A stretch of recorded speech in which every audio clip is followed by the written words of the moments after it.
वहां जीतने का कोई सवाल ही नहीं उठता है।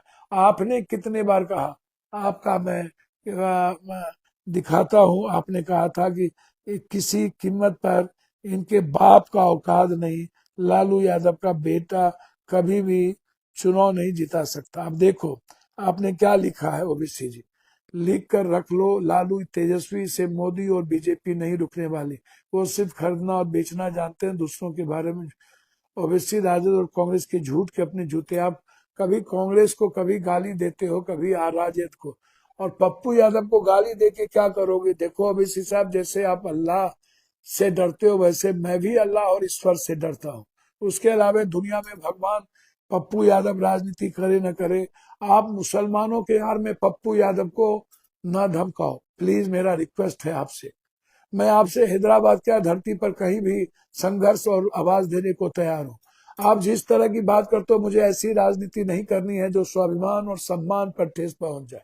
मैं और लोग नहीं हूं, मैं तेजस्वी जी नहीं हूं ओबीसी साहब, और मैं अन्य लोग। देखो आपने क्या लिखा, जो इंसान अपने बड़े भाई जनता का क्या जोड़ेगा, लालू के बेटे को हमने हरा दिया। हम राजनीति का लैला है, लोग पत्थर भी मारेंगे, तुम भी लालू का राजनीति का क्या लैला हो आप? सिर्फ सिर्फ सिर्फ आप सेकुलर ताकत को और सेकुलर पार्टी को क्यों हराने आते हो? मैं चैलेंज करके कहता हूं, आप कोई लालू राजनीति नहीं हो। ठीक है, सीमांचल की जनता ने आपको दो दो बार आपको मदद कर दी, या मदद की कि पीछे से कौन है इसके मैं सब जानता हूं, मैं अभी नहीं बोलूंगा। मैं फिर कहता हूं आपको, आप हिम्मत है ना, आपको मैं मुझसे सारी सुरक्षा छीन ली, मैं डरने वाला अब नहीं। मैं 2 दिनों से देख रहा हूं, बीजेपी की बी टीम बनकर के आप हमें धमकाओगे।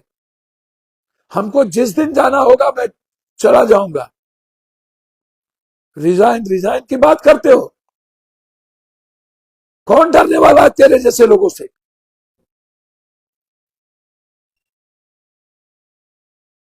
मुझे बात मत बताओ,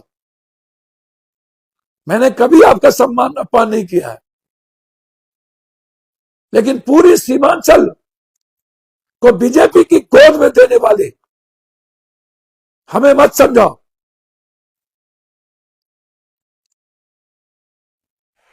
हमें बात करते हो, मैं तो लड़ूंगा सुप्रीम कोर्ट तक। पूरे भारत में हमेशा कभी ममता बनर्जी को गाली देना, कभी अखिलेश को, कभी महाराष्ट्र में, कभी हैदराबाद बेंगलोर में जाकर आप बात करते हो बड़ी बड़ी। जिंदगी में कभी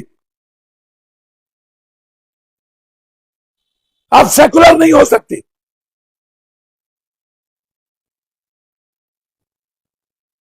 आपके हॉस्पिटल में 3 लाख रुपया लिए बगैर लाश नहीं छोड़ता है, आप बात करते हो पप्पू यादव से। अरे हर दिन 3 लाख रुपया छोड़वाते हैं 100 को। बहुत हो गया, 2 दिनों से टुच्चे, आपके छोटे कुछ टुच्चे लोग रिजाइन मांग रहे हैं। हमें मत सिखाओ आप क्या करते हो।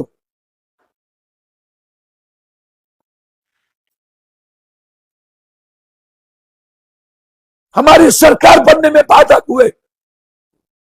जहां लड़ो तलवार उठाने वाले से, जहां लड़ो उससे जो वोट देते हैं पैसा लेकर के एमएलसी बनाते हैं बीजेपी वाले को, उसके खिलाफ ये नहीं लड़ेंगे। ये सबसे बड़े सेकुलर और मुसलमानों के दुश्मन ये बात करते हैं।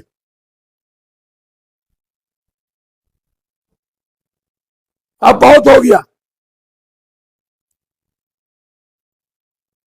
और मैं अपने भाइयों से कहना चाहूंगा, मैंने कभी गलती नहीं की है, ये सही नहीं है।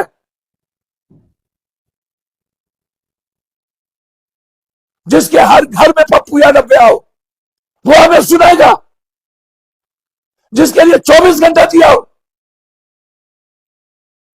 क्या फर्क है आरएसएस बीजेपी और आप सुनाने वालों में से सबके टारगेट हम होंगे।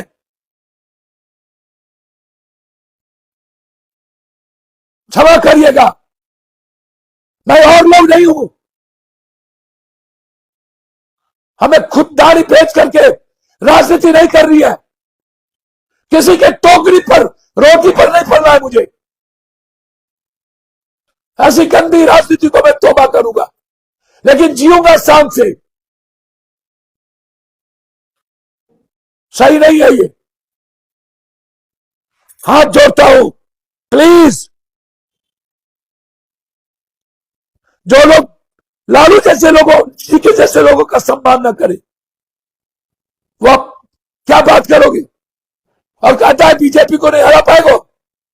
कौन है आप?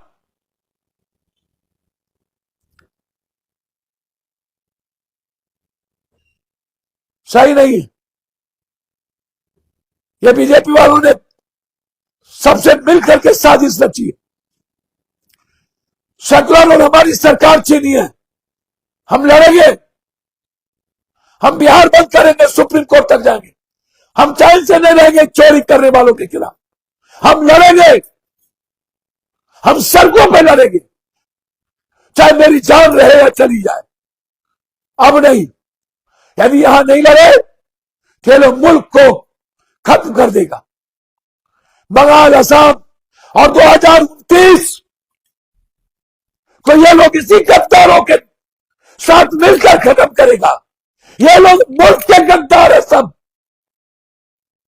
और मैं गद्दारों से लड़ूंगा जो लोग संविधान और लोकतंत्र को छीनते हैं। बस मैं यही कहने आया था। प्लीज, मैं हाथ जोड़ता हूं, मैं कभी किसी इंसान से गलती ना नहीं करता हूं। बहुत बहुत धन्यवाद, नमस्कार। अब गद्दार को चुप रह करके नहीं सहेंगे। धन्यवाद।